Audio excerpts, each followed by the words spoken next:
الله من الشيطان الرجيم. بسم الله الرحمن الرحيم. الحمد لله رب العالمين الرحمن الرحيم مالك يوم الدين إياك نعبد وإياك نستعين اهدنا الصراط المستقيم صراط الذين أنعمت عليهم غير المغضوب عليهم ولا الضالين آمين. InsyaAllah untuk nama baik lagi majlis kita pada malam ini, marilah sama-sama kita berselawat ke atas Nabi sallallahu alaihi wasallam. Salli ala sayyidina Muhammadin nabiyil ummi wa ala alihi wa sahbihi wa barik wa sallim.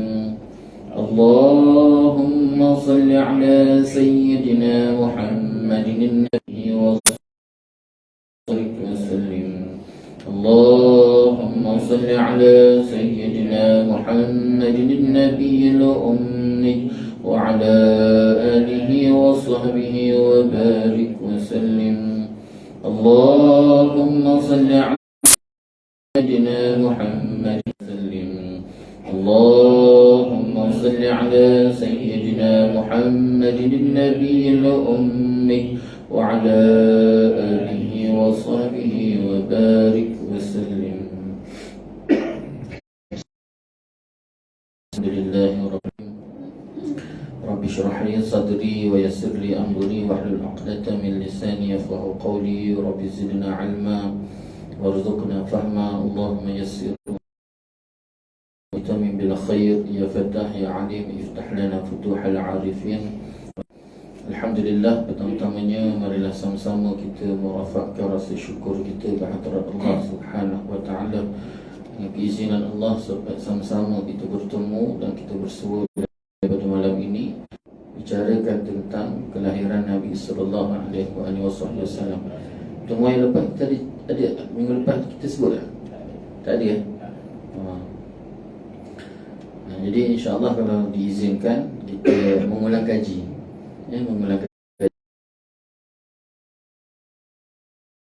nampak membina kecintaan dalam diri kita kepada Nabi sallallahu alaihi wasallam. Itu paling besar sekali tujuan dia. Bukan hanya sekadar mengingat ataupun hanya sekadar, tetapi dia adalah makhluk agung daripada Allah Subhanahu wa taala.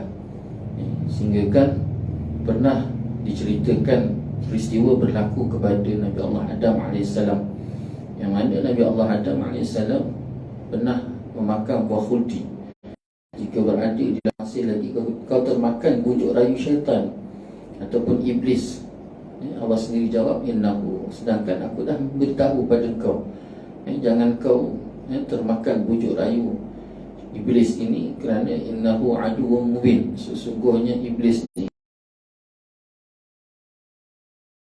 dan nabi al-khasirin, sungguh kami berada dalam kalangan orang-orang yang rugi.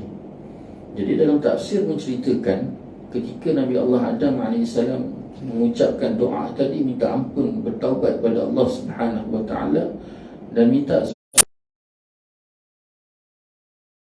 daripada mana kau tahu tentang Muhammad?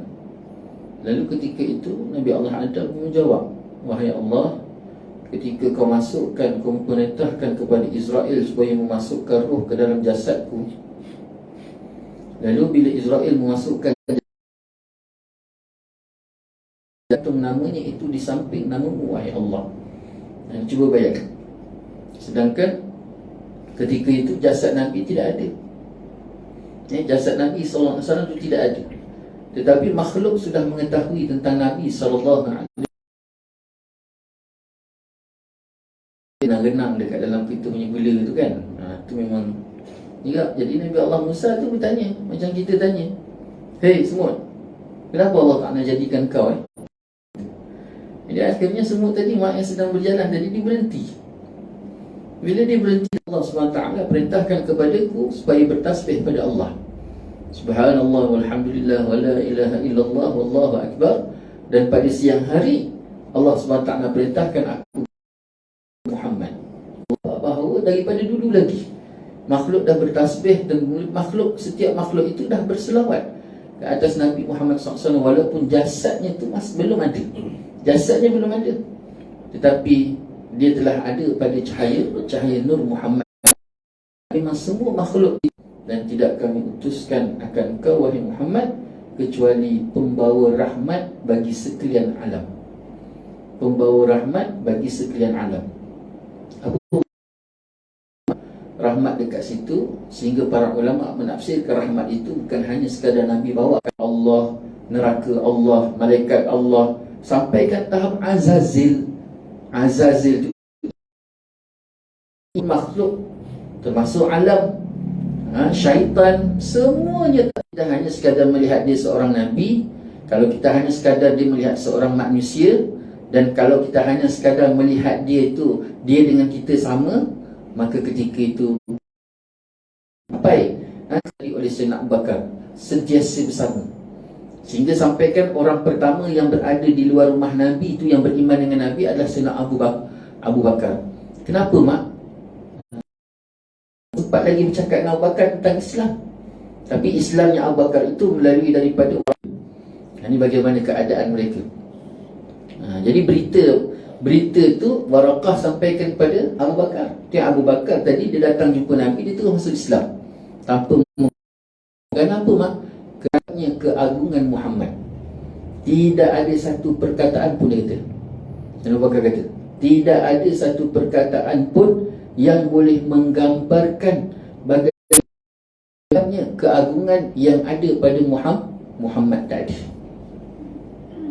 Tulis sirah ini Syekh Alwi dalam kitab sirah dia kata apa? Aku menulis sirah ini tak lebih hanya sekadar ku meluahkan rasa yang terbuku. Nabi pun akan agung. Siapa yang bersama Nabi pun akan agung. Dan sesiapa ataupun sesuatu yang melekat pada Nabi pun agung. Bukan siapa yang sama dengan Nabi saja, sampai tahap apa sekalipun yang melekat pada tubuh Nabi yang berpanjang. Cerita Nabi Allah Ibrahim juga. Jadi diceritakan Jibril datang, wahai Ibrahim, Allah perintahkan aku singgah menemui kau. Kerana ketika tu Jibril, Israel dan Israfil itu dalam perjalanan nak ke Sodom sebenarnya, untuk menghancurkan. Dia akhirnya rupanya Jibril pasang telinga. Jadi Jibril beritahu, Allah perintahkan kepada aku, beritahu pada engkau Sarah hamil. Nabi Allah Ibrahim terkejut. Dia terkejut, mana mungkin Sarah hamil, dia kata. Sedangkan aku sendiri sudah usia hampir 90 tahun. Mak berapa umur, Mak? Ada yang paling tua umur berapa? 60 ada? Ada 60? 65, Mak. Cuba bayangkan Mak 65, dia mengandung usiaku 90 tahun, hampir 90 tahun. Dan jelas-jelas dia cakap apa? Aku ni mandul, dia kata. Aku ni mandul. Tiba-tiba dah tua tu pula nak mengandung anak pertama pula tu, Mak.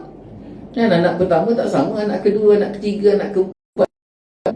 Anak pertama iaitu Nabi dan Rasul, dan akan diberikan kitab kepada mereka. Jadi tak lama kemudian selepas tu Jibril, Israel dan Israfil tadi pun berlalu pergi. Bila pergi saja Nabi Allah Ibrahim ni dia rasa syukur. Tapi dalam syukur tadi ketika dia tetapi wahai Allah, aku sedih mengingatkan anakku seorang lagi yang namanya Ismail. Kecil-kecil telah dihantar di tengah-tengah padang pasir gersang. Padang pasir tu, Mak, bukan padang pasir biasa. Tak ada orang nak lalu. Jangan kata nak hidup, nak lalu pun tak nak. Nak lalu pun tak nak. Mekah sebelum tu, Mak. Tapi dekat situlah Allah perintahkan ditinggalkan Nabi Allah Ismail. Dia tak membesar bersama aku, tak merasai kasih sayang seorang ayah. Wahai Allah, dia katakan, bagaimana keadaan Ismail? Tanya pada Allah. Lalu Allah kata, Allah menjawab, Mak. Allah menjawab, wahai Ibrahim, ku berikan keagungan yang besar kepada Ishak dan Yaqub, tetapi keagungan yang ku berikan kepada Ismail tidak ada seorang pun yang mendapat sebagaimana Ismail. Apa Allah bagi? Yang pertamanya Allah bagi tanah gersang tadi adalah tanah haram. yang Allah telah haramkan daripada awal kejadian langit dan bumi. Satu. Yang keduanya, Allah jadikan pembinaan Kaabah, yang mana Kaabah itu akan menjadi tempat tumpuan kepada seluruh manusia. Tiga. Allah jadikan persyariatan ibadah haji, yang mana semua manusia dipaksa suara, terpaksa melaksanakan ibadah haji. Yang keempat, Allah raikan Ismail dengan persyariatan ibadah kurban. Lalu kemuncaknya Allah kata, ku jadikan sulbi Ismail. Menjadikan sulbi Ismail dan keturunan Ismail itu menggendong cahaya Nur Muhammad, satu makhluk yang sangat agung, Nabi dan Rasul akhir zaman. Nabi Allah Ibrahim dengar tu mak tu terkejut, rasa syukur. Maknanya selama ni keperitan, kepahitan, kejeritan, tangis yang dilalui oleh dia dengan Ismail tadi, Hajar bukannya kosong, tetapi ada di sebalik itu gantian yang sangat besar oleh Allah Subhanahu wa ta'ala. Itu sebabnya bermula Ibrahim, Ismail, sampailah bawah tu mak, susul jalur keturunan tadi, semuanya keturunan tadi yang menggendong cahaya Nur Muhammad, sampailah kepada Hashim, sampai kepada Abdul Muttalib, sampai kepada Abdullah, dan sehingga lahirlah Nabi Muhammad sallallahu alaihi wasallam. Susul jalur yang sangat agung. Sehingga kan Nabi SAW gambarkan bagaimana keturunannya itu mak terpelihara daripada dua perkara. Yang pertama iaitu mensyirikkan Allah SWT, dan yang kedua perbuatan zina. Jadi keturunan Nabi itu dia takkan buat dua benda tu mak. Dia takkan buat suatu benda yang mensyirikkan Allah, dan takkan buat perkara yang takkan buat zina. Kerana apa mak? Contoh, kita lihat bagaimana susu jalur tu. Kita ni paling kita kenal siapa? Ayah kita, tok kita, paling tinggi moyang kita. Lepas tu kenal lagi tak? Tak kenal. Itu pun kadang-kadang moyang kita kahwin dengan siapa pun kita tak tahu. Betul tak mak? Habis dah. Daripada mana moyang datang, kadang-kadang tengok muka dia macam orang Jawa, tapi ada juga nampak macam Minang pun ada juga. Tapi kalau tengok daripada belakang macam Papua. Macam Papua, gelap aja. Ni cucu cicit punya pasal ni, tak kenal moyang sampai macam tu. Dia orang tanya moyang kita ni asal mana? Itulah tengok rasa macam orang Minang dia kata, tapi kadang-kadang Jawa pun ada bercampur kot. Tapi belakang aku pelik macam Papua dia kata. Cuba bayang kita. Tapi tak, Nabi tak. Nabi SAW tu maksud sejarah tu jelas. Jelasnya tu, maksud jelas kat mana mak? Jelas tu, ayahnya tu datang daripada mana, ibu tu datang daripada mana, kemudian sampaikan tahap setiap ayah dan mak tadi pula, apa karakter dia, apa kerjaya dia, apa kedudukannya, itu semua jelas. Bukan hanya pada Abdullah, Abdul Muttalib ataupun Hashim, sampailah kepada Nabi Allah Ismail AS. Semua jelas mak. Buka kitab sirah, kitab sirah boleh memperincikan setiap sifat mereka itu, sampailah kepada Nabi Allah Ismail AS. Bukannya ben biasa-biasa, tidak. Sampaikan, okey, kalau ambil yang ni, siapa dia ni? Apa kerjaya dia? Apa tugasan dia? Apa kedudukan dia? Apa penghormatan dia? Apa kelebihan dia? Siapa pula bapak dia? Bapak dia ni buat apa? Sampai Nabi Allah Ismail. Cuba bayangkan mak. Jadi bila tahu karakter tu dengan jelas, kepribadian, sifat, kedudukan, siapa kita yang nak katakan dia tu syirik pada Allah? Siapa kita pula nak katakan, nak memperdikaikan dia tu berzina? Sebab jelas siapa mereka tu. Dan mereka tu semuanya kalangan pembesar dan juga orang-orang hebat, orang-orang mulia yang terpelihara kedudukan mereka. Apatah lagi kewibawaan, maruah, semua sekali terpelihara. Sebabnya kalau kita lihat susul jalur Rasulullah SAW itu daripada ayah dia, begitu juga bondanya, itu susul jalur itu akhirnya bersatu daripada anak-anak Quraisy. Itu dia. Jadi jelas, tak ada apa-apa. Bahkan itulah gambaran bagaimana agungnya Nabi SAW. Nabi SAW itu pula, sampaikan tadi kita sebut apa? Apa yang Nabi nak pijak tu pun Allah agungkan. Itu sebabnya Mekah tu mak, kenapa Allah jadikan tanah haram? Allah jadikan Mekah tu tanah haram kerana tanah itu akan dipijak oleh Nabi SAW. Kemudian kenapa Allah jadikan ada Kaabah? Kerana Allah nak jadikan kemuliaan pada tanah tadi untuk menyahut kebangkitan Nabi SAW. Kalau dilihat mak sejarah, siapalah tanah itu? Contoh satu. Yang keduanya begitu juga Yathrib. Yathrib yang hari ini dipanggil Madinatul Munawwarah. Yathrib ni mak, kalau kita buka buku sejarah, Yathrib ni apa? Satu tempat mak yang diduki oleh manusia, yang mana manusia luar tu tak nak datang situ. Kenapa? Kerana tempat tu tempat penyakit. Madinah ni sejarahnya mak tempat penyakit. Orang yang duduk kat dalam tu kena virus, balik kena sakit, duduk tak tenang, kehidupan pokok-pokok pun tak berapa cantik. Tak ada orang nak datang ke Yathrib. Tu sejarah Yathrib mak. Tapi bila tika mana Rasulullah nak datang hijrah tu mak, Allah tukarkan Yathrib tadi menjadi bandar ataupun tempat, sebaik-baik tempat, setenang-tenang tempat, dan seaman-aman tempat. Barakahnya Madinah atas dasar Nabi, apa yang Nabi pijak tu. Sebabnya apa yang Nabi pijak, apa yang tersentuh pada tubuh Nabi, semuanya akan mulia. Itu sebabnya sambutan Maulid ini bukan hanya memperingati tak, tetapi tujuan paling besar adalah bagaimana kita nak bina pemahaman kita, keyakinan kita, sampai akhirnya terbit rasa cinta dalam diri kita kepada Nabi SAW. Kalau hanya sekadar bawa kek, potong kek, itu bukan tujuan. Kalau hanya sekadar tidak, tapi berusaha untuk meletakkan rasa cinta dalam diri kita kepada Nabi itu paling besar. Sehinggalah mak, peristiwa berlaku bila tika mana Abdul Muttalib dia kahwinkan Sayyidina Abdullah.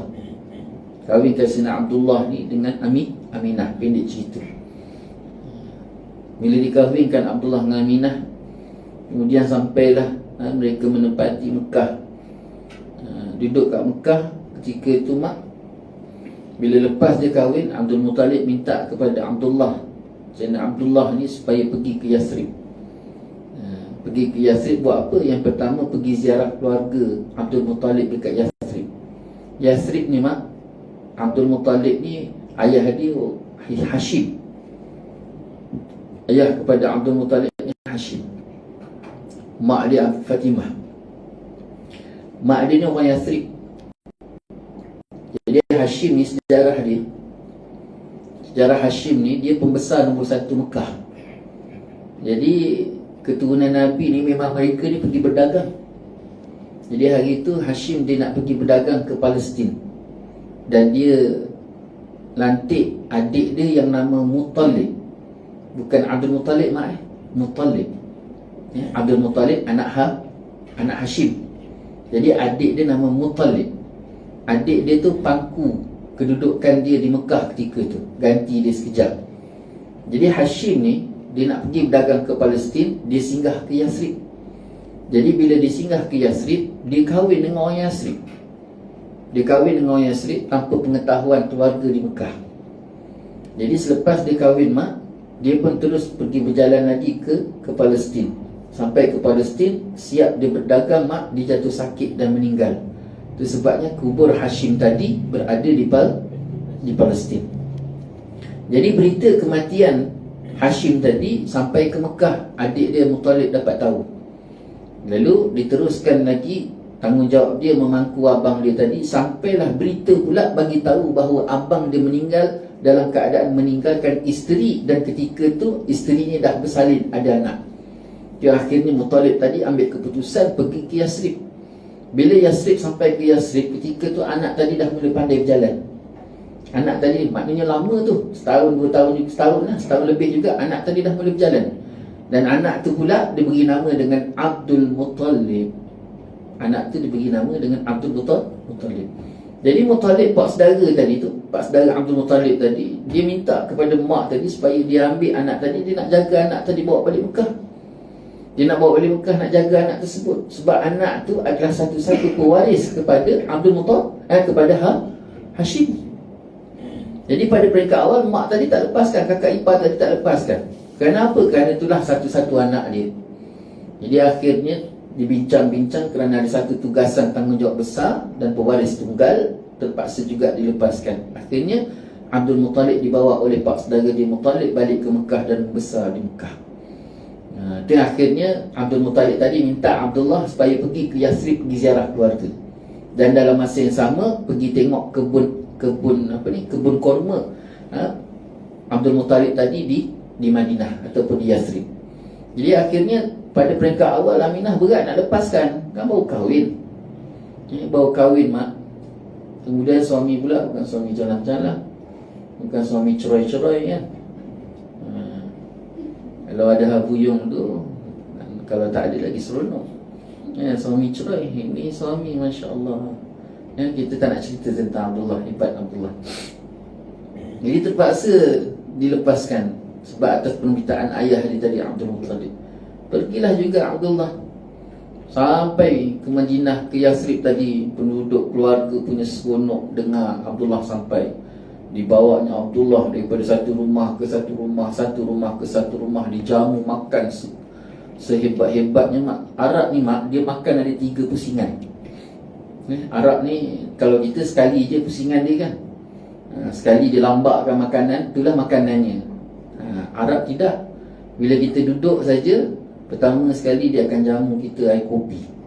Dan kopi dia bukan macam kopi kita punya cawan, dia besar ni. Dia cawan kecil je mak. Cawan dia kecil je. Jadi cawan kecil tu lah dia bagi jamu air kopi. Selepas air kopi tu baru dia bagi makan nasi.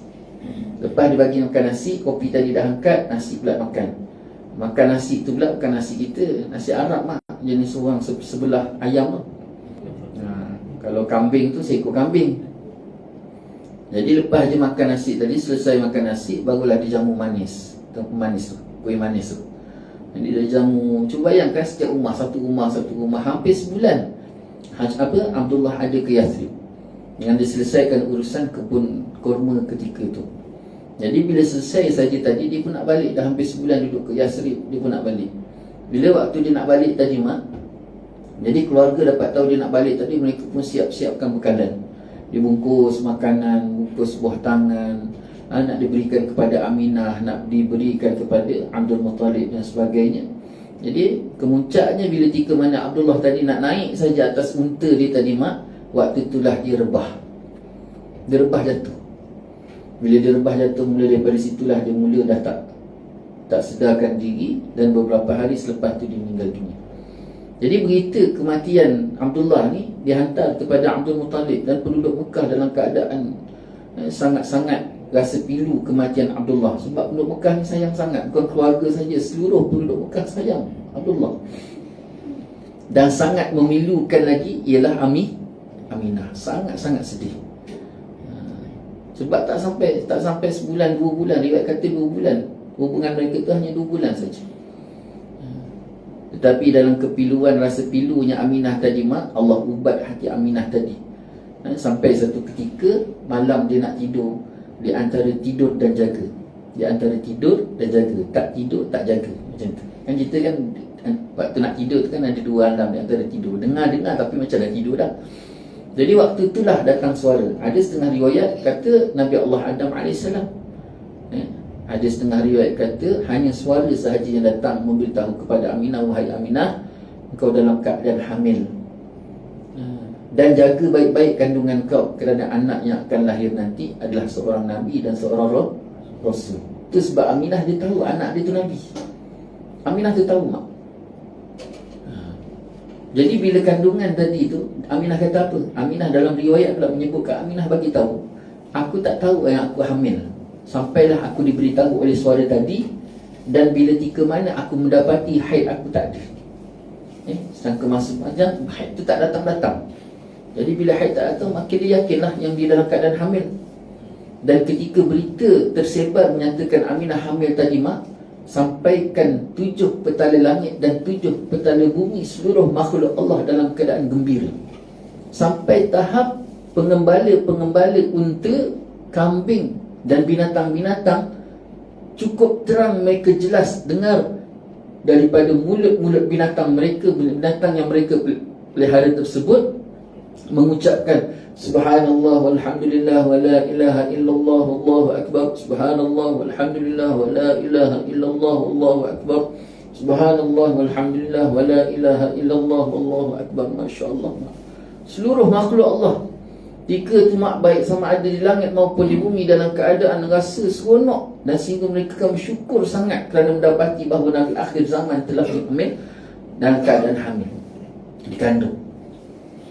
Rasa seronok mak. Itu sebabnya akhirnya perjalanan tadi mula berjalan. Hampir setiap malam suara tadi datang memberikan peringatan kepada Aminah. Dan Aminah diriwayatkan, Aminah sendiri menyatakan bahawa keadaan hamilnya tidak sebagaimana wanita-wanita lain hamil. Orang kita ni mak, perempuan, orang rumah kita bila hamil je, pagi dia pergi klinik, mak dia pergi klinik, doktor puan-puan, puan hamil. Cakap je hamil, masa itulah dia lawyer mak. Kan? Kalau tak bagi tahu, doktor tak bagi tahu, tak ada pun. Bila doktor bagi tahu, puan dia dapati hamil, alhamdulillah. Waktu itulah mula dia rasa lawyer, dia mula rasa pening, mulalah dia bau busuk suami dia, mulalah dia tak nak tengok muka suami dia, kan? Mulalah dia sakit itu, sakit ini, dah mula-mula. Padahal tadi tu 5 minit sebelum doktor tak cakap, tak ada apa-apa pun. Lepas cakap je, masa tu dah sampai bau, awak ni busuk lah. Tadi pergi okey, kan? Lepas je bagi tahu terus busuk. Masa tu lah mengidam nak makan biji kopi. Masa tu lah mengidam nak makan sabun, kan? Ada yang setengah tu pula, saya pernah jumpa seorang nenek, dia berkongsi dengan saya. Dia kata dia pernah mengandung, duduk atas loteng rumah 9 bulan. Dia duduk atas loteng rumah. Kan dulu rumah lama tu kan ada loteng kan. Loteng tu 9 bulan dia duduk atas tu mak, cuba bayangkan. Biasa kata macam mana nenek kau nak makan ke apa, Tok lah masak, dia kata. Tok masak, Tok akan hantar hantar tu, hantar makanan. 9 bulan duduk atas loteng tu. Allah, macam-macam manusia. Sampaikan tu yang saya sebut sabun tu pun ada orang, dia datang jumpa saya, seorang abang tu, Ustaz, orang masih hamil. Oh alhamdulillah, tahniah, saya katakan, baguslah, semoga beri kesihatan yang baik, anak yang soleh, solehah, saya katakan. Lepas tu dia kata, cuma Ustaz saya nak tanya, orang rumah saya ni mengidam. Oh baguslah, normal maknanya. Kalau dia tak mengidam, pelik, yang kata kan. Jadi akhirnya dia kata, cuma masalah Ustaz, saya nak tanya Ustaz, orang rumah saya ni mengidam, tapi dia mengidam nak makan sabun. Oh sabun, baguslah, suruh dia telan, jangan kunyah, telan kata. Telan, jangan kunyah, telan. Jadi itu bagaimana orang perempuan itu, macam-macam. Tapi perkara tersebut, situasi keadaan tadi mak tak dirasai oleh Aminah. Semakin rasa segar, semakin rasa kuat, semakin rasa semangat. Bahkan mukanya, wajahnya itu semakin berseri-seri, tubuhnya semakin sempurna. Kenapa mak? Dia menggendongkan cahaya Muhammad sallallahu alaihi wasallam. Jadi perjalanan tadi berjalan sampailah puncak 9 bulan. Masuk bulan Rabiul Awal 9 bulan, kandungan semakin besar. Tapi Aminah tak rasa dia mengandung, tak rasa-rasa berat, tak rasa tu, tak ada menendang-nendang, tak sakit, membawakan anak tu sangat-sangat ringan. Jadi bila kemuncak nak masuk 9 bulan tadi, kenapa dah sampai 9 bulan, hari Isnin Nabi SAW lahir. Nabi SAW lahir hari Isnin. Jadi hari Ahad tu mak, hari Ahad tu, malam hari Ahad tu, tiba-tiba peristiwa, suasana keadaan dunia ketika itu sangat sepi. Anginnya sepoi-sepoi, tak terlalu panas, tak terlalu sejuk, tak kuat. Dunia pula ketika itu mak dalam keadaan sunyi, senyap. Kalau kita kat tanah Melayu ni pula kan selalu malam bunyi cengkerik, bunyi katak. Tapi dalam ketika malam tu mak yang sunyi. Kita pergi ke Yathrib. Ke Yathrib ketika tu mak, malam tersebut ada seorang Yahudi. Yathrib ni diduduki oleh penduduk Yahudi, Aus dan Khazraj. Jadi penduduk Yahudi ni, dia menempati Yathrib ni bukan saja-saja. Mereka ni berasal daripada Palestin. Dia pergi ke Yathrib tujuan apa? Kerana mereka mendapati di Yathrib itu, di situlah akan lahir Nabi akhir zaman. Dan mereka mengharapkan Nabi akhir zaman itu datang daripada kalangan mereka. Itu harapan mereka. Bukan saja-saja dicari mak, bukan saja-saja dia tak menepati Yathrib, tidak. Tetapi harapan mereka itu supaya anak ataupun Nabi yang akan bangkit nanti adalah kalangan mereka. Itu sebabnya Allah SWT sebut secara jelas dalam Quran bahawa Yahudi ni mak, dia mengenali Nabi akhir zaman ini lebih dia mengenali Nabi dibandingkan dia mengenali anak dia sendiri. Sangat-sangat dikenali. Yang malam tu mak, Ahad malam Isnin tu, seorang lelaki Yahudi sedang duduk dekat rumah. Sutuh rumah. Tengah duduk tu, sutuh ni kan tahu sutuh kan? Sutuh tu, kita atap, dia sutuh ni dislap dengan simen. Sebab Arab ni dia tak hujan, jadi dia duduk kat atas tu, duduk mengeteh kan, dia ngopi. Lepas tu kadang-kadang malam pun dia tidur kat atas tu. Dia di simen atas tu. Jadi terbuka, boleh tengok langit. Jadi ketika dia duduk sorang-sorang kat atas tu, tiba-tiba dia terpandang anak bintang terbit. Anak bintang terbit, sehingga kan dia melihat anak bintang tadi mak, dia terpekik. Sampaikan seluruh Yahudi tadi keluar daripada rumah mendapati dia. Pergi cari dia apa yang terpekik-pekik. Lalu bila dia dekat tadi tanya, baru dia kata, aku melihat anak bintang terbit, yang mana anak bintang itu menggambarkan bahawa Nabi akhir zaman akan lahir pada malam ini. Jadi malam tu mak, Yahudi seramai-ramai itu pergi ketuk pintu rumah. Dia ketuk pintu rumah kerana bertanyakan ada tak perempuan yang akan melahirkan anak pada malam tersebut. Jadi daripada satu pintu ke satu pintu, satu pintu ke satu pintu, satu pintu ke satu pintu, cari mak tak. Akhir sampai pagi tak ada. Sampai ke ulama tafsir menyebutkan kalau katalah ada sekalipun yang melahirkan anak pada malam itu, maka anak yang lahir itu adalah perempuan, kan lelaki. Jadi pagi itu rasa hampa mereka. Sedih kerana apa? Kerana tidak ada anak lelaki yang lahir pada malam itu, dan kemungkinannya tidak ada Nabi daripada kalangan mereka. Kita balik ke Mekah. Balik semula ke Mekah, malam tu kat Mekah pun suasana lebih kurang macam tu. Seorang lelaki Yahudi datang jumpa salah seorang daripada bangsa Quraisy. Dia sampaikan pesan dan dia minta sampaikan pesan kepada Abdul Muttalib. Apa kata dia? Malam ni akan lahir seorang anak lelaki daripada kalangan kamu bangsa Quraisy, yang besok dia akan menjadi Nabi dan Rasul. Jadi berita tadi disampaikan kepada Abdul Muttalib. Abdul Muttalib yang mendengar cerita tu, dia tak ada ambil apa panggil, dia kalau kata tak ambil tahu kan kasar pula. Jadi tak ambil kisah sangat. Sebab apa? Sebab masa tu mak, bangsa Arab ni tak dikenali. Macam kita lah, kalau katalah Melayu ni tiba-tiba ada orang bagi tahu akan lahir seorang Nabi, itu memang mustahil lah sebab tak ada Nabi dah. Tapi kalau katalah kita duduk tempat tu, siapa bangsa kita? Kan, kenapa kita? Sebab bangsa-bangsa ketika tu yang dihormati adalah Yahudi dan Nasara. Arab tak dikenali. Jadi Abdul Muttalib melihat suasana tadi tu, dia tak berapa ambil kisah sangat lah. Jadi perjalanan malam tu mak terus berjalan sampailah kepada awal pagi.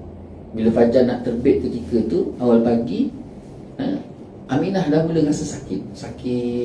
Dia rasa sakit. Dia kejut Ummu Aiman. Siapa Ummu Aiman?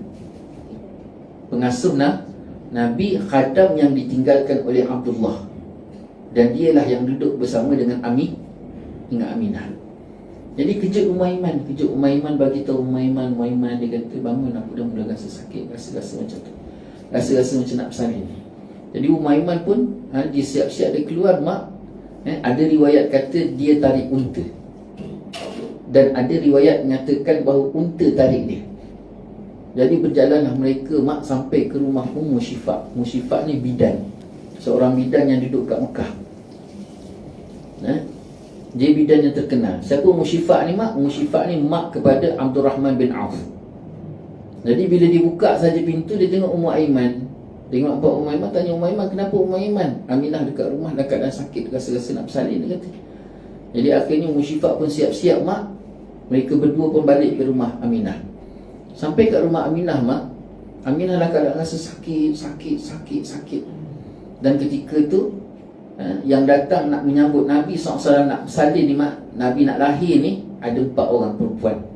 2 orang perempuan yang duduk dekat atas dunia, dan 2 perempuan serta diiringi oleh bendahari lagi, bidadari. Bendahari buat apa? Bidadari Saya susah sebut nak sebut bidadari tu, bidadari kan, musim-musim mesyuarat surau ni. Jadi diiringi oleh bidadari dan anak-anak syurga. Siapa dua orang tu mak? Dua orang manusia yang daripada bumi. Yang pertamanya Ummu Syifa dan yang keduanya iaitu Ummu Aiman tadi. Dan dua daripada syurga, iaitu yang pertamanya Asiyah isteri Fir'aun, dan yang keduanya Maryam, mak kepada Nabi Allah Isa AS. Jadi itu yang sambut. Cuma ada riwayat-riwayat lain tu adalah Hawa, ada yang kata Suwaibah, itu semua ada. Tapi dalam satu riwayat, saya tak berani nak bawa riwayat tu. Kemudian jadi Aminah ni kadang-kadang sakit. Jadi bila sampai satu tahap tu, Aminah panggil Ummu Syifa, dia kata aku dah bersalin. Ummu Syifa terkejut mak.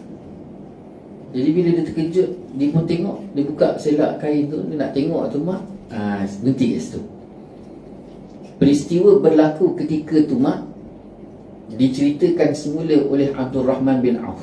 Hadis diriwayatkan oleh Abdul Rahman bin Auf yang menceritakan semula apa kejadian yang berlaku ketika kelahiran Nabi SAW, yang diceritakan semula oleh Ummu Syifa kepada Abdul Rahman bin Auf. Itu sebabnya Ummu Syifa ni mak, ketika saat itu dilalui situasi tersebut tu mak, dah tumbuh dalam hatinya, besok kalau anak ini diisytiharkan sebagai Nabi dan Rasul, maka akulah orang pertama yang akan mengikut dia.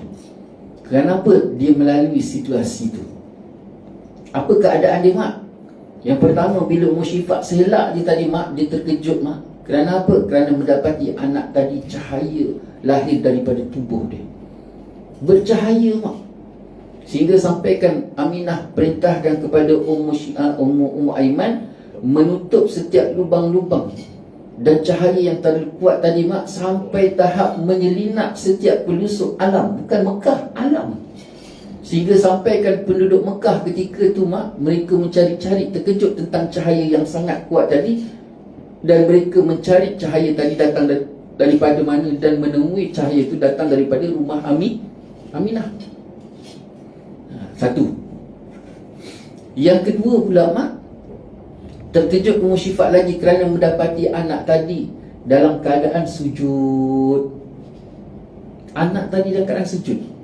Sedangkan kita tahu bahawa anak ni dia cekam kan, tangan dia cekam, tangan dia lurus, kaki dia lurus, mana boleh dia nak bengkok-bengkok.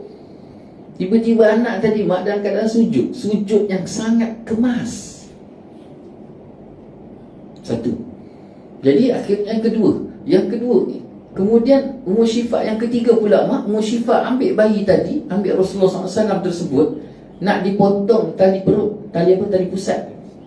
Nak dipotong tali pusat tadi mak, tali pusat tadi dah siap dipotong.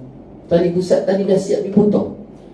3. Yang keempat pula, tubuh Nabi tadi bersih sangat, tidak ada sedikit pun kekotoran pada tubuh Nabi, sebagaimana bayi-bayi lain lahir dalam keadaan kotor. 5. Kemudian mak, selepas daripada tu, Ummu Syifa dia nak tengok lelaki ke perempuan. Bila dia tengok jantina tadi, kemaluan tadi, terkejut kerana mendapati bayi-bayi lelaki, tapi dalam keadaan kemaluannya dah siap disunat. Masya Allah. 6. Kemudian mak, selepas daripada tu, dia tengok, kan bidan ni dia tengok mata, kan nak tengok mata tadi, dia akan tengok mata. Bila dia tengok saja mata pula, dia dapati mata Nabi SAW dalam keadaan dah siap bercelak. Ni hadis sahih mak. Ni bukannya riwayat cerita mulut ke mulut. Diceritakan semula oleh Abdul Rahman bin Auf. Kemudian telah dibelik tadi mak, dia angkat tadi tu mak, dalam keadaan tangan Nabi SAW tunjuk lurus ke langit. Dia menunjuk arah langit mak, tepat naik ke langit. Kenapa mak? Ulama tafsirkan Nabi SAW mengangkat tangan tunjuk ke langit ketika itu kerana nak memberitahu bahawa Nabi SAW itulah dibangkitkan oleh Allah Subhanahu Wa Taala sebagai penghubung di antara Allah dengan penduduk bumi. Masya Allah. Hebat mak. Kemudian terus diambil, dibalut Nabi SAW. Tengah-tengah dibalut tadi dengan cahaya yang terlalu kuat datang daripada tubuh Nabi SAW. Tiba-tiba yang ke-8 pula mak, api terpadam. Cahaya yang gelap, cahaya yang terang menerang tadi tiba-tiba berubah segelap-gelapnya. Cahaya yang terang tadi berubah menjadi segelap-gelapnya, sehingga kaum Syifa ketakutan. Bahkan lebih takut bila tika mana didapati ada seorang lelaki yang berjubah datang dalam keadaan tidak berwajah. Apa maksud tidak berwajah? Maksud tidak berwajah kerana tak nampak muka dia. Jadi yang dengar suara, apa kata dia? Nak dibawa ke mana anak ini? Nak dibawa ke mana anak ini? Lalu seorang lelaki lain pula menjawab, anak ni nak bawa ke timur. Lalu ditanya lagi, nak bawa ke mana anak ini? Seorang lagi pula menjawab, anak ini nak dibawa ke selatan. Seorang lagi tanya lagi, anak ni nak bawa ke mana? Anak ni nak dibawa. Seorang lelaki lagi yang tanya, jawab, anak ni nak bawa ke barat. Seorang ditanya semula lagi, nak dibawa ke mana anak ini? Anak ini nak dibawa ke utara. Jadi riwayat lain pula menceritakan apa situasi itu sebenar. Yang datang itu Jibril AS atas perintah Allah untuk membawa Nabi SAW naik ke langit untuk perlihatkan seluruh penghidupan yang ada di langit, dan dibawa pusing ke bumi untuk diperlihatkan seluruh penghidupan yang berada di bumi. Ya, Jibril ambil Rasulullah tadi, dibawa naik ke langit. Baik, perlihatkan pada langit yang pertama, maka seluruh penghidupan yang ada langit pertama melihat Nabi SAW, dan mereka mendapati jasad Nabi yang sangat sempurna tadi, dan tidak ada satu pun perkataan yang lahir daripada dua bibir mereka kecuali mereka mengucapkan tasbih subhanallah walhamdulillah wala ilaha illallah wallahu akbar, subhanallah walhamdulillah wala ilaha illallah wallahu akbar, subhanallah walhamdulillah wala ilaha illallah wallahu akbar, sampaikan setiap mereka melihat jasad Nabi. Dah selesai baru naik langit kedua, naik ketiga, keempat sampai ketujuh. Kemudian barulah Jibril bawa ke bumi. Pusing mak, semua diperlihatkan kepada makhluk-makhluk Allah SWT. Sebagaimana yang mula-mula tadi, pengembala sendiri mendengar pada telinga mereka, mendapati binatang-binatang sendiri bertasbih kepada Allah SWT. Rasa gembira atas kelahiran Nabi SAW. Hebatnya kelahiran Nabi SAW. Sampailah balik semula, dikembalikan pada tangan, pada gendongan Ummu Syifa tadi. Ketika itulah Ummu Syifa kata, tiba-tiba cahaya yang gelap gelita tadi berubah kembali cahaya yang terang menerang. Bila kembali cahaya terang menerang, lalu kepala Muhammad Rasulullah SAW tadi diletakkan dalam satu dulang, dan ditutup dulang tadi dengan satu tembikar. Kerana apa? Nak menahan cahaya tadi jangan keluar. Dan juga sudah menjadi adat orang Arab ni, orang yang pertama melihat Nabi mesti bapa dia. Tapi disebabkan Nabi SAW itu lahir dalam keadaan yatim, maka orang yang pertama melihat Nabi itu adalah datuk dia, iaitu Abdul Muttalib. Jadi dia letak dalam bilik, dikunci pintu bilik. Aiman pun berjalan, lari pergi mencari Abdul Muttalib. Dicari Abdul Muttalib. Rupanya Abdul Muttalib ketika itu tengah tawaf. Dipanggil Abdul Muttalib, tuan. Abdul Muttalib tengah tawaf tadi berhenti. Lalu dia dekat dengan Abdul Muttalib, bagi tahu kepada Abdul Muttalib, Aminah dah selamat melahirkan anak. Bila dengar dia selamat melahirkan anak, Abdul Muttalib punya sukalah mak, gembira dia. Kemudian dia tanya pula, laki ke perempuan? Laki gembira. Bila dengar je laki tadi gembira, tak ada dua, tak ada tiga mak. Tetapi dalam kegembiraan Abdul Muttalib itu ada tersilit kerisauan. Risau kenapa mak? Kerana dia yakin barulah dia yakin ketika itu apa yang telah disampaikan oleh Yahudi pada malam tadi, bahawa anak lelaki yang akan lahir daripada kalangan dia itu seorang Nabi. Sebabnya orang kedua yang tahu itu Nabi adalah Abdul Muttalib. Abdul Muttalib tahu bahawa cucu dia Nabi. Sebabnya mak, Rasulullah SAW ni dah dikejar untuk dibunuh daripada kecil lagi. Dikejar dan dibunuh, nak dibunuh tu daripada kecil.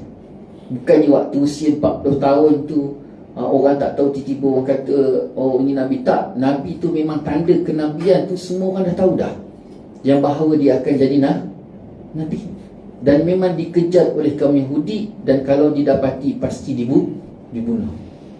Itu sebabnya kerisauan. Abdul Muttalib pun balik ke rumah Aminah dengan Ummu Aiman tadi. Mak tengok tengok Aminah, tanya khabar baik, kemudian tanya mana anak dekat dalam bilik. Jadi dia pun minta izin pergi ke bilik, buka pintu bilik. Bila buka pintu bilik, mak bertentanglah di antara Abdul Muttalib dengan bekas yang menutup Nabi SAW. Pecah tembikar tadi. Kenapa? Terlalu kuatnya cahaya tadi. Lalu ketika itu bertentangan matalah di antara mata Abdul Muttalib dengan mata Nabi SAW.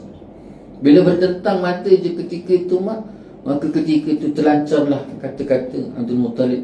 Aku tak pernah rasa perasaan ini sebelum ni, dia kata. Aku tak pernah rasa.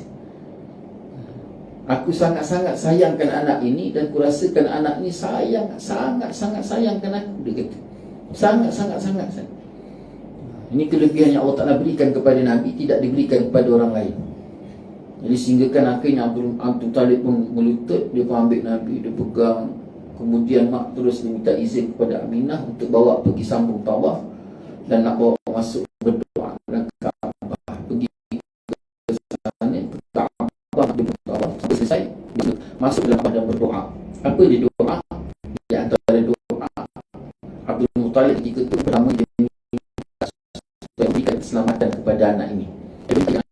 Anak ni anak yang mulia, anak yang agung, dan Allah jadikan semuanya sepuji-pujian kepada anak tersebut. Akhirnya diberikan nama Muhammad. Jadi bila isytihar nama Muhammad tu, penduduk Mekah tu terkejut. Kenapa Muhammad? Sebab apa, mak? Sebab tak pernah nama tu digunakan sebelum tu, sehingga mereka rasa janggal. Kerana apa? Kerana memang Allah nak jadikan nama itu khas kepada Nabi SAW. Dan akhirnya bila selesai doa tadi, balik, serah balik pada Aminah. Jadi Aminah pun menyusukan. Ibu pertama yang menyusukan Nabi adalah mak dia sendiri, iaitu Sayyidatina Aminah. Ibu yang kedua pula Suwaibah. Itu kita nak cerita pasal Suwaibah. Kemudian yang ketiga, 3 anak dara daripada Bani Sulaim. 3 anak dara daripada Bani Sulaim. Dia anak dara, mak, tapi Allah izinkan keluar susu daripada buah susu dia tadi untuk jadikan mereka bertiga itu sebagai ibu susuan. Itu sebab dalam hadis Nabi sebab apa? Aku ada mak susuan, aku ada ibu susuan yang namanya salasata atiqat. Maknanya 3 yang bernama Atiqah. 3 yang bernama Atiqah itulah mak dia daripada Bani Sulaim tadi yang menyusu. Kemudian dalam kalangan mereka yang datang ziarah Nabi SAW nak tengok bayi pelik, kan datang tak putus-putus tu nak tengok bayi pelik tadi. Jadi salah seorangnya mak, iaitu kawan baik kepada Aminah. Usia kawan baik mak tadi, Aminah tadi, iaitu 15 tahun usia kawan baik tu. Jadi dia datang, dia tanya khabar, dia duduk, kemudian dia minta izin nak tengok. Aminah pun serah kepada dia. Jadi waktu dia gendong bayi tu, mak, lalu ketika itu dia pun berdoa kepada Allah, wahai Allah, jadikan anak ini sebagai peneman hidupku sehingga aku mati. Ya Allah, jadikan anak ini sebagai peneman hidupku sehingga aku mati. Siapa, mak? Siapa, mak? Sayyidatina Khadijah. Ulama cerita benda ni panjang lebar, mak. Peristiwa yang terjadi pada Khadijah satu peristiwa yang diceritakan secara panjang lebar. Kenapa Allah jadikan sampai macam tu sekali? Khadijah tahu ke dia nak kahwin anak tu? Katalah contoh mak, mak bersalin. Tiba-tiba kawan baik mak datang. Waktu tu mak umur 15 tahun, kawan baik mak pun 15 tahun. Dia datang, lepas tu dia kata, katalah contoh Siti, Siti, esok aku kahwin dengan anak kau. Rasa-rasa mak masa tu beri ke tak? Apa? Beri tak? Mak kata apa? Buat biar ke apa? Macam mana tak ada jantan lain lah. Kan? Itu bahasa kita. Tapi ketika tu cuba bayangkan, Allah Subhanahu Wa Taala mengilhamkan kepada Sayyidatina Khadijah radhiyallahu anha. Padahal dia sendiri pun tak tahu. Dan dia tak tahu anak tu akan jadi Nabi. Dia tak tahu anak tu akan jadi Rasul. Tetapi Allah datangkan dia ketika itu untuk menyambut kelahiran agung Nabi besar Muhammad sallallahu alaihi wasallam. Allah nak gambarkan bahawa kelahiran agung ini, sampaikan yang menyambut kelahiran tu pun isteri tadi sambut. Masya Allah, hebat mak. Itu sebabnya kelahiran Nabi SAW ni bukan kelahiran biasa-biasa. Itu yang disebutkan oleh Sayyidina Abu Bakar, bahawa keagungan Nabi ni tak ada perkataan, tak ada apa pun yang boleh digunakan untuk menggambarkan betapa hebatnya keagungan Nabi sallallahu alaihi wasallam. Itu sebabnya mak, kalau kita lihat sendiri bagaimana hebatnya rasa cinta yang perlu kita tanamkan dalam diri kita, sampaikan tahap digambarkan bahawa dunia ni pun, dunia, akhirat, syurga, neraka, semuanya itu takkan ada nilai kalau tidak ada Nabi sallallahu alaihi wasallam. Itu sebabnya pernah ada riwayat menceritakan bahawa Allah SWT itu pernah tanya pada Nabi. Dia pernah tanya pertama, Allah SWT tanya pada Rasulullah SAW, wahai Muhammad, kau tahu tak kenapa Allah aku jadikan alam ini? Wahai Muhammad, kau tahu tak kenapa aku jadikan alam ini? Rasulullah SAW ni mak, bila ditanya, Allah Ta'ala bertanya pada baginda SAW tentang perkara sedemikian, maka dia akan rasa malu. Sebab dia tahu pasti Allah nak menguji dia. Bukan menguji, memuji. Memuji. Maka dia akan tunduk, dia rasa malu dengan Allah. Lalu ketika itu dia giling kepada tak tahu, wahai Allah. Hingga akhirnya Allah menjawab, wahai Muhammad, aku jadikan alam. Alam tadi apa? Allah, selain daripada Allah, ma siwa Allah. Maka aku jadikan alam ini kerana engkau, wahai Muhammad. Aku jadikan alam ini kerana engkau, Muhammad. Dan wahai Muhammad, kau tahu tak aku jadikan engkau untuk apa pula? Lalu Rasulullah ketika itu lagi terkedu, dia tunduk dan tak boleh nak jawab. Bukan tak jawab, tak boleh nak jawab kerana apa mak? Tapi kerana malu, terlalu malunya kepada Allah SWT. Akhirnya Allah menjawab, wahai Muhammad, aku jadikan engkau pula untuk aku. Nak menggambarkan bahawa betapa dekatnya Nabi SAW dengan Allah Subhanahu Wa Taala. Itu sebabnya mak, dunia ni takkan ada nilai kalau tak ada Nabi. Akhirat tu sampai syurga sekalipun takkan ada nilai kalau tak ada Nabi. Itu sebabnya Sayyidina Ja'far, sepupu Nabi, Sayyidina Ja'far ni mak, pernah satu hari dia bersama dengan Nabi SAW pergi satu peperangan fisabilillah. Di tengah-tengah peperangan, waktu tu Sayyidina Ja'far ni dalam keadaan puasa. Dia dalam keadaan puasa. Jadi bila dalam keadaan puasa, dia perang tadi mak, dengan izin Allah SWT, dia syahid. Dari riwayat menyebutkan tidak ada satu tempat pun pada tubuhnya kecuali bekas tusukan pedang, sehingga syahid. Jadi kerana Allah nak raihkan Sayyidina Ja'far ni, lalu Allah perintahkan malaikat supaya bawa Sayyidina Ja'far masuk ke dalam syurga untuk berbuka puasa di syurga. Jadi bila malaikat bawa Sayyidina Ja'far masuk ke syurga mak, sampai ke syurga, Sayyidina Ja'far tanya, di mana Muhammad? Di mana Rasulullah?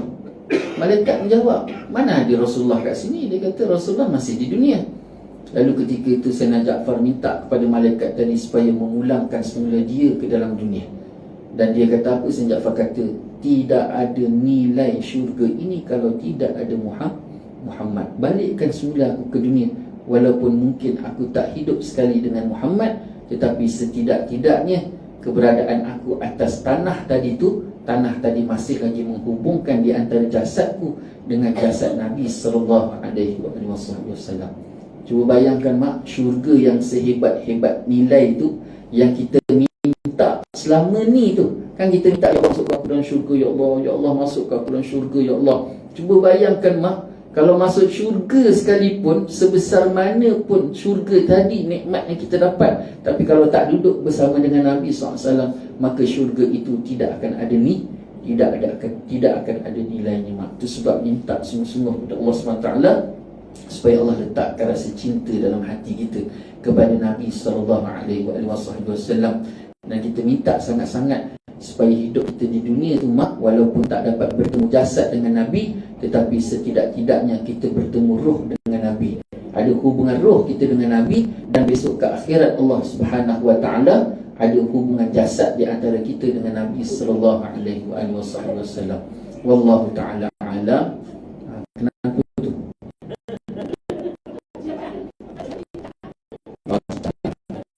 Akan buat sekarang ni asyik kita buat kan. Kalau buka berita tu mak, pagi petang siang malam ada je cerita. Yang paling terbaru petang tadi saya baca, dia mengingatkan aspek itu gigit. Benda tu dalam 30 cm. Maknanya anak lah kan. Dia orang ingatkan apa panggil? Bukan cicak, dia panggil apa? Biawak. Dia ingat anak biawak. Rupanya anak buaya. Yang gigit dia tu anak buaya. Akhirnya diserahkan kepada apalah sebutlah. Wallahu a'lam. Jadi itulah sebanyak dapat kita kongsi bersama. Yang baik itu daripada Allah, yang tidak baik itu kelemahan saya sendiri. Saya mohon maaf di atas segala salah kata, salah bicara. Mohon maaf di atas segala-galanya. InsyaAllah kita mengajar dengan tasbih kafarat as-salat. Subhanallah walhamdulillah. Asyhadu an la ilaha illa anta astaghfiruka wa atubu ilaik. Bismillahirrahmanirrahim. Wal 'asri innal insana lafi khusr illa alladhina amanu wa 'amilus solihati wa tawassaw bil haqqi wa tawassaw bis sabr. A'udzu billahi minasyaitonir rajim. Bismillahirrahmanirrahim. Alhamdulillahi rabbil alamin. Sallallahu ala sayyidina Muhammad wa ala alihi wa sahbihi wa baraka wa sallam. Allahumma rabbana zalamna anfusana wa illam taghfir lana wa tarhamna lanakunanna minal khasirin. Allahumma rabbana hab lana min azwajina wa dhurriyyatina qurrata a'yun waj'alna lil muttaqina imama. Rabbana la tuzigh qulubana ba'da idh hadaytana wa hab lana min ladunka rahmah innaka antal wahhab. Rabbana atina fid dunya hasanah wa fil akhirati hasanah wa qina adzaban nar. Sallallahu ala sayyidina Muhammad wa ala alihi wa sahbihi wa baraka wa sallam. Alhamdulillahi rabbil alamin. Taqabbalallahu minkum. Wabillahi taufiq. Assalamualaikum warahmatullahi taala wabarakatuh.